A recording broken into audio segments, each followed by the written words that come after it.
Manufacturing continues to evolve. It's changes in tariffs, changes in technology, and the resistance to change doesn't evolve. It seems like I'm sure it does, but just we know that it's new to model lines. It's a different boss. It's a different process.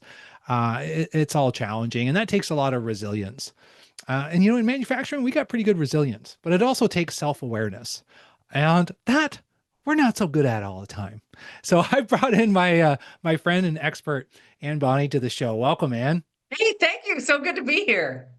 So you're an author, you're a keynote speaker, you're an MC, and you've done a lot of training and workshops in your life, and you've done it, in our whole space of connecting that top to the shop. And we've had some fun conversations. And, we're still learning this, Anne, on like how to make this change without the resistance. But I haven't, as much as I talk about emotional intelligence on this podcast, I haven't really connected the whole self-awareness to the change. And how are you connecting all that? How's that landing? If you're whether you're leading through change or you're dealing with change happening, being able to be self-aware and accountable to your own assumptions and the questions you ask and the actions you take and all of that stuff can make it a lot easier and build your self-efficacy, which Yeah. I think is one of the cornerstones to being able to be resilient in all the constant change that happens in life. So it's really all connected. Yeah.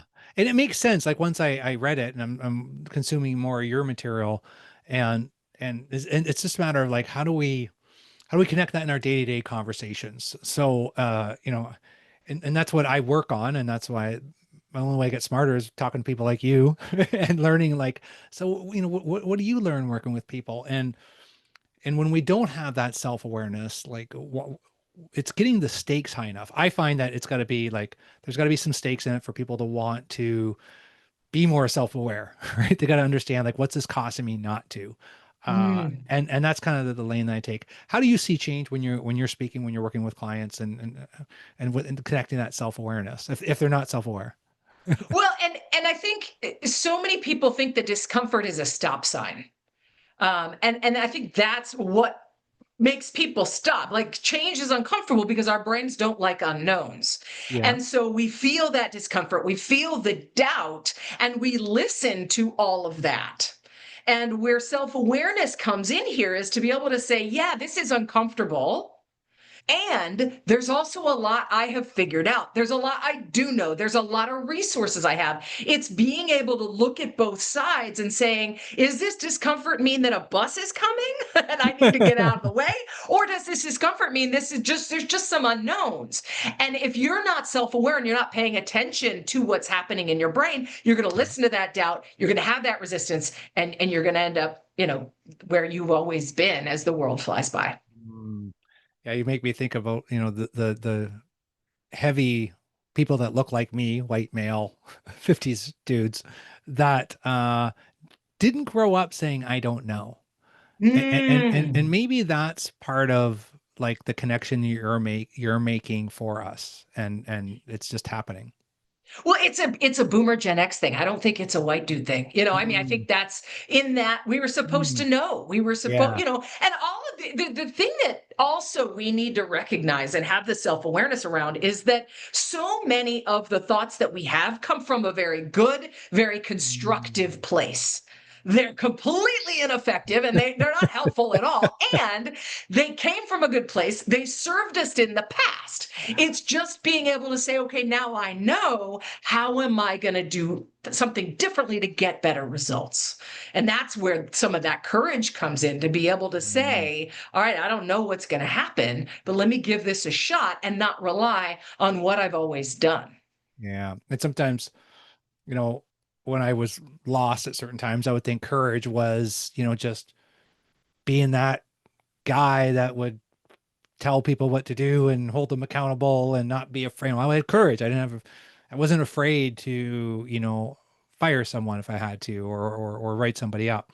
And that was just a facade, right? And really what you're saying is kind of like, uh, that's not courage, like, Well, like, it can be if that's the right direction to go. But mm, more okay. often than not, Courage is more the willingness and the the patience, I guess, to pause Yeah. in that discomfort and say, all right, let me talk to somebody about this. Let me see if we can solve this rather than bashing through it. Sometimes you do need to draw a line and somebody Yeah. needs to be let go, and that's super uncomfortable too.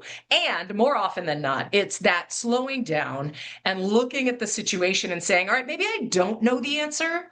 How else could I look at this? Yeah. But then sometimes the courage is knowing that your intuition is right, that you do have the answer, and doing the thing. So really, courage is a Yeah. lot of things. Yeah. Yeah. I think maybe that's the problem. We box it in, right? And we don't just explore it a little bit more and saying, okay, so am I doing this because it's more of an easy button because I know how to do it? And am I avoiding, because this is I can speak to this from my own data of like Mhm. I had to get uncomfortable having those uncomfortable conversations. Yeah. And you've got over 400 interviews, almost 400 interviews in dancing in the discomfort zone in your podcast.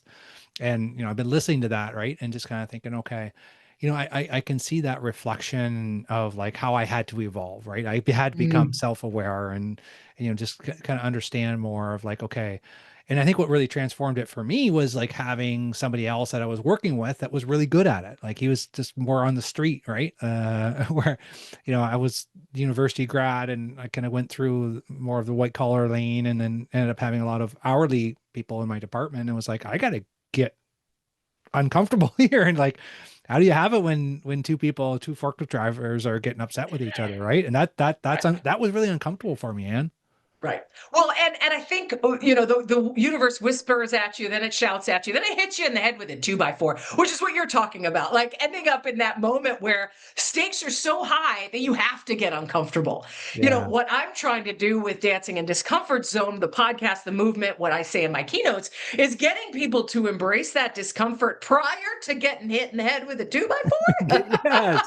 And saying like, how can I think about this before it becomes a crisis? Mhm. How can I build, when I start to see the conflict between those two forklift drivers, how can I bring them in a room or take them to lunch and say, hey, I feel some friction here. What's going on? So that we don't end up with a forklift off, you Yeah. know? Yeah.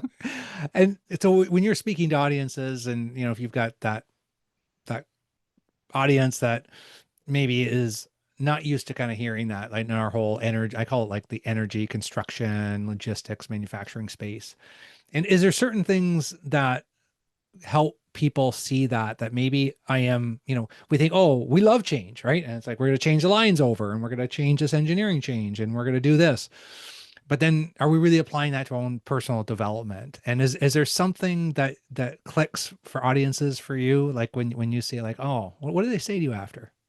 Well, a few people, it's really flattering when they walk up and say, I felt like you were talking right to me. This is exactly what I needed Mm, today. And with intention, I have different stories from different, in my keynote, I have different stories. One's professional, one's personal, one's personal dealing with external factors, and one's personal dealing with internal factors. So, whoever's in the audience and however they're listening to it, they might be like, well, change is great at work. We change the lines all the time. We do the things and we get better results. Woo! But yeah, they're still in that marriage that isn't working and they're not willing to have that tough conversation. Hey, let's go to counseling. Let's try to fix yeah, this. And so by having those stories from different angles, people start to realize, oh, crap. I'm really good at change at home, but at work I'm not, or vice versa, or whatever. So I try to make it universal. So even though I'm there to help get the company get better results, in the end of the day, they become stronger people, which I think yeah, becomes stronger employees and a stronger company in the end of the day. yeah. And it's so true with the stories, right? We connect to the stories.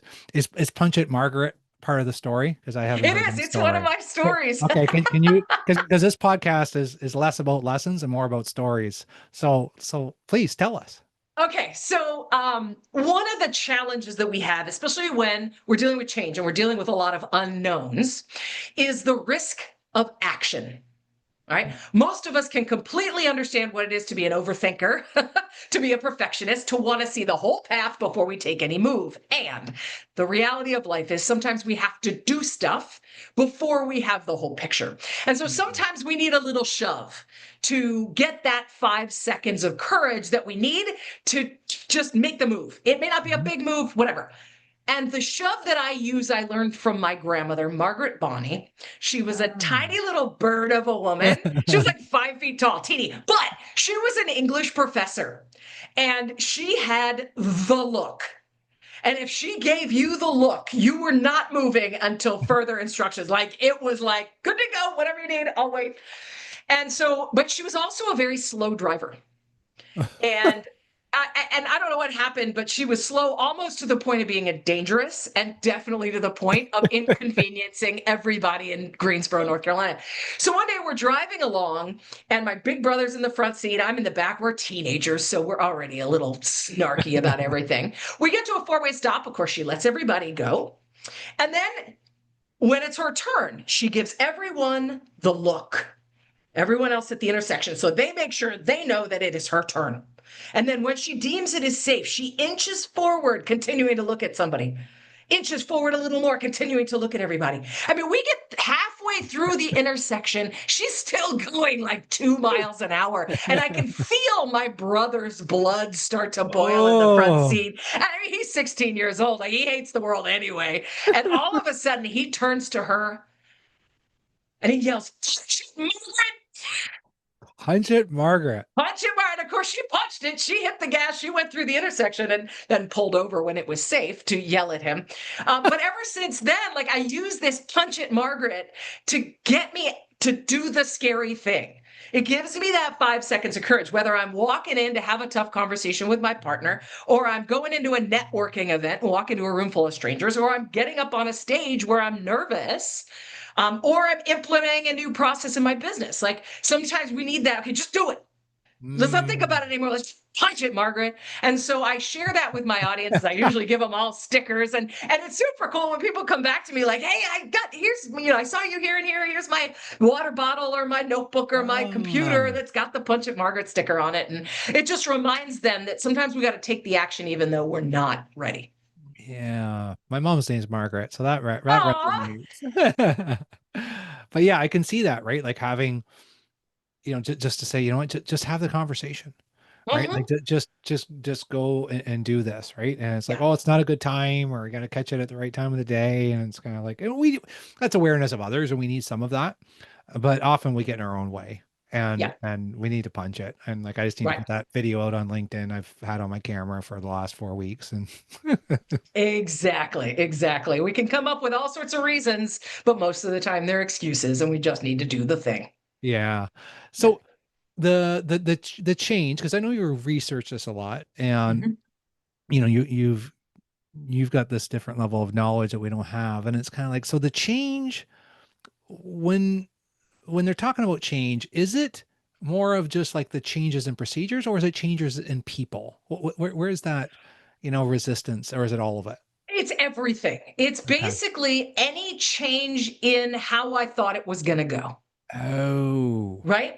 It's any suddenly like something's different, whether it's the way you reacted to me, the way yeah. you showed up today, a procedure at work. I mean, there's so many different ways that change. It's all changes in what happened versus what my expectation was. Oh, I like that, because Yeah. versus what my expectation was. Okay, that's Yes. going to be a short on YouTube because Nice. uh we need to hear that, because it's kind of, that is where it's like, well, hold on a minute. I thought they'd be happy. Yeah. Whether it was my ex-wife, or whether it was some people that used to work for me, that probably curse my name sometimes. And it's kind of like, those good intentions don't match people's perceptions. And when you don't get what you expected, then it's like, oh, that's a change in my mind of what I Yeah. expected. That's another level, Anne. And I'm in unknown territory now, and unknown is scary because I could die. And literally, you probably won't die with most of the unknowns, but that's what your brain is telling you. That's what the amygdala is telling you. Like, oh my God, stress.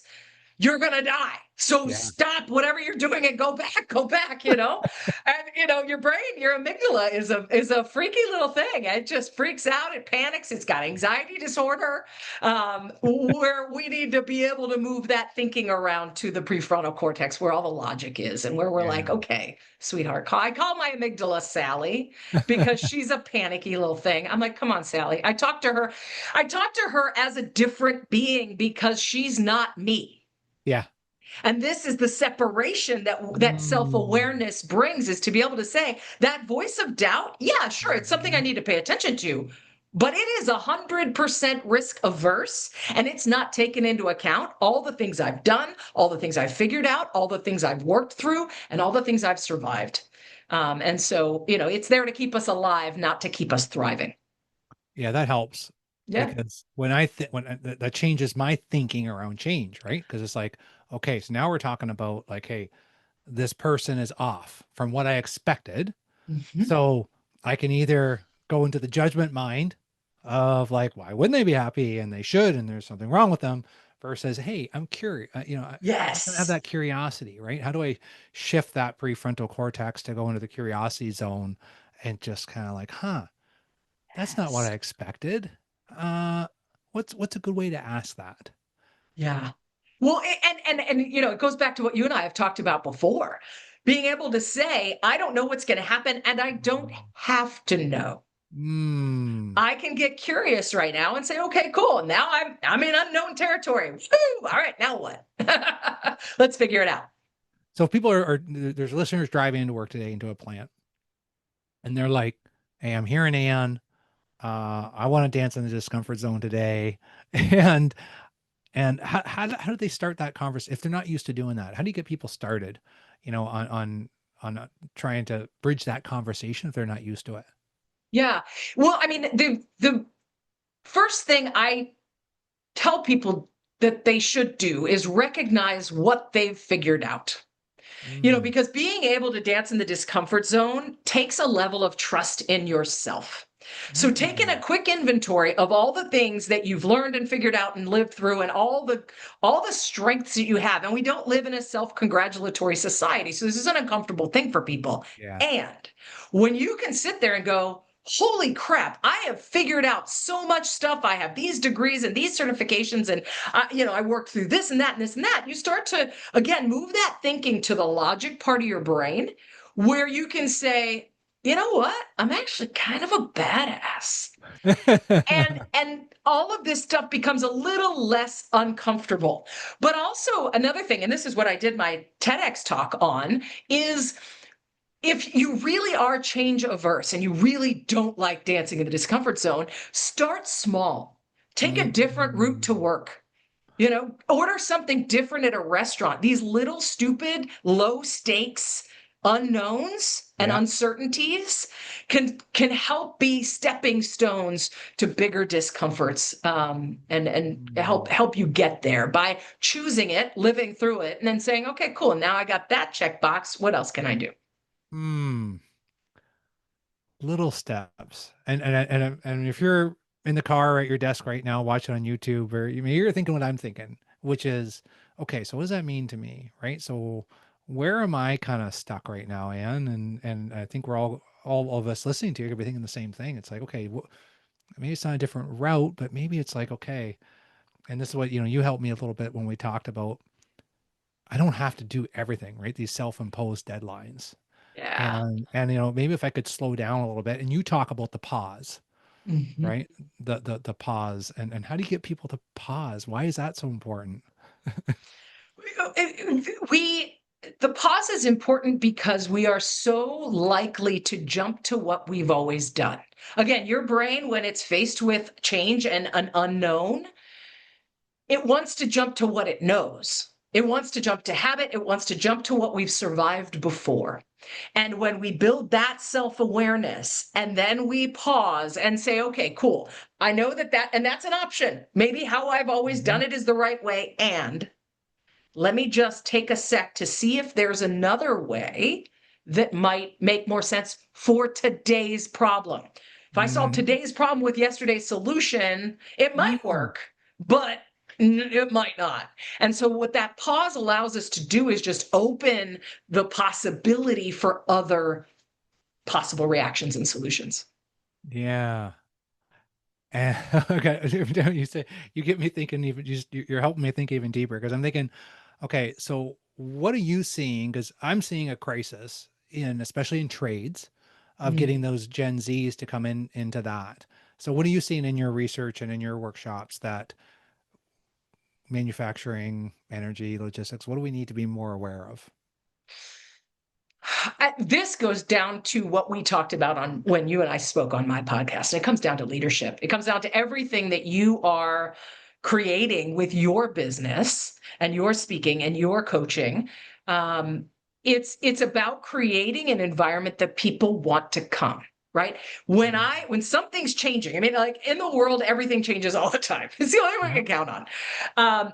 But when I'm in an organization that is trying to innovate and trying to change, if I don't trust the leadership, if I don't trust Mm. the people around me, I'm going to question everything. I'm going to feel resistance, and I don't have that ease that comes from the trust to be able to say, you know what, I don't know about this, but Trevor's always gives us what we need. And Yeah. he's a pretty smart guy, and I trust him. So let me go ahead and get on board. I mean, in the end of the day, our leadership skills need to change because Yeah. the people coming into the workforce and younger people have different expectations.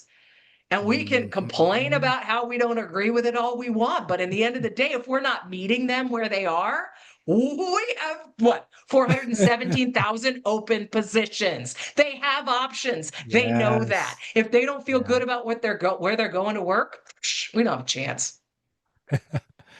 Yeah, that's it. That you so, Yeah. so well said, and we need to hear that over and over again because it's kind of like we gotta I like that meet them where they're at, and Yeah. that takes that situational leadership. And Yeah. it's interesting like because you cover all industries, right? You talk to banks, you talk to different, yet that is a common problem, Oh, right? yeah. And Huge. It's a and human problem. it's a human problem, and darn it, we need humans to make stuff. You Well, know, and the challenge for us is us Gen Zs and us, or sorry, Gen Xers and Boomers is we're yeah, so proud of how we've always done it. We're so yes, proud of what we suffered, put some dirt on it, go outside and play and come back when the lights come on. I don't want to see you kids. It was a whole different world and we're all proud of how we grew up all oh rough and yeah, tough and tumble. And the challenge is we need to lead in a very different way yeah. and separating the ego, recognizing your discomfort with this new way that we need to Mm. create an environment where everybody feels good about where we are, everybody feels like they're part of the team, shifting that thinking and being that self-aware leader to be able to say, all right, great, what I was doing got me here and I want to honor that, and if I want to Mhm. get the results that I want, I need to do something differently. Mm. If I that's what I was going to ask you what to leave the listeners with. That's what we need to be left with today. Yeah. What are the results we want, and is it important enough that I'm willing to make change in myself? And the great leader will have the courage and the fortitude to do that. Yeah. Yeah, we need our leaders to step up, right? We need them to just think a little bit differently and think about instead of, yeah, I love change. As long as you don't want me to change, right? Yeah. Like Isn't that the case, right? yeah, yeah, that's probably the drop that mic moment, right? Just it's just in my heart, it's so important. And I'm glad I've found my way and still working on it. But if we don't, just continue down that path of like, hey, my first job, I made $30,000 a year, and I worked about 60 hours a week, and I was on Yeah. call on the weekends. I had the big phone bag with me at Yeah. bars that I would Hmm. go to after it closed, and I was like a little bit of a badge there. And Yeah. You but don't call in sick when you have a hangover. You go to work and tough it yeah, out. Yeah, yeah. totally. And now like Diana's son's a pharmacist and he has a great job, but he's not working 60 hours a week. He's working 40. Right. And he's doing really well and he's really happy and he's Hmm. really good. Hmm. Like he's checking his own personal boxes, right? And he serves his clients really well and he shows up well. And I think we can do that in manufacturing. And this is just, it's just that one step at a time. So almost 400 episodes, great YouTube videos. And this has been great. Our listeners can continue to consume your information on, almost 400 episodes on dancing with discomfort, yourchangespeaker.com and bonnie.com. Or And, AnneBonney.ninja if you are feeling a little spicy. ooh, where's that come from? It was offered to me when I bought AnneBonney.com, and I was like, well, yes, I want AnneBonney.ninja. Who wouldn't want that? You're a blast. Fun working with you. Thanks so much for coming on the show and sharing all your knowledge. This has been great. Thanks for having me on, Trevor.